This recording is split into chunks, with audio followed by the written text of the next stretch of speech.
খবর 24 সাথে আপনাকে স্বাগত। নতুন নতুন খবর জানার জন্য আমাদের চ্যানেলে চোখ রাখুন।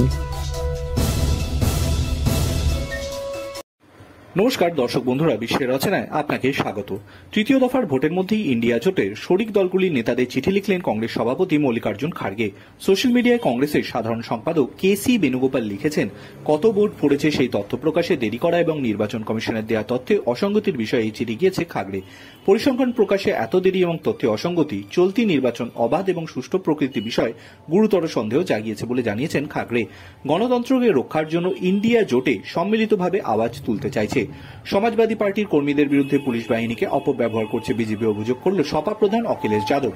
তিনি বলেছেন, এই দফায় বিজেপি নিশ্চিহ্ন হয়ে যাবে, কিন্তু পুলিশ এবং প্রশাসন সঠিক আচরণ করছে না, সম্বলে আমাদের কালোমার্গীদের মারধর করছে। আমরা মৈনীপুরি থেকে খবর পাচ্ছি সমাজবাদী পার্টি নেতা কর্মীদের আটকে রাখা হচ্ছে। এদিকে মঞ্চি এবং তার সহযোগী ও পরিবারের সদস্যরা অবাধে ঘুরে বেড়াচ্ছেন। আশা করি নির্বাচন কমিশন এই বিষয়ে ব্যবস্থা নেবেন। আহমেদাবাদে সপরিবারে ভোট দিলেন শিল্পপতি গৌতম আদানি। ভোট দেওয়ার পর সোশ্যাল মিডিয়ায় তিনি বাকিদেরও ভোট দেওয়ার আহ্বান জানিয়েছেন। তিনি বলেছেন, সপরিবারে ভোট দিতে পেরে আমি গর্বিত। ভোট দেওয়া আমাদের দেশের নাগরিকদের অধিকার, বিকাশোদ্ধার এবং দায়িত্বও বটে। প্রতিটি ভোট এক একটি শক্তিশালী কণ্ঠ। ভারতের নির্বাচন কমিশন জানিয়েছে, দুপুরে 1টা পর্যন্ত মোট 39.92% ভোট পড়েছে।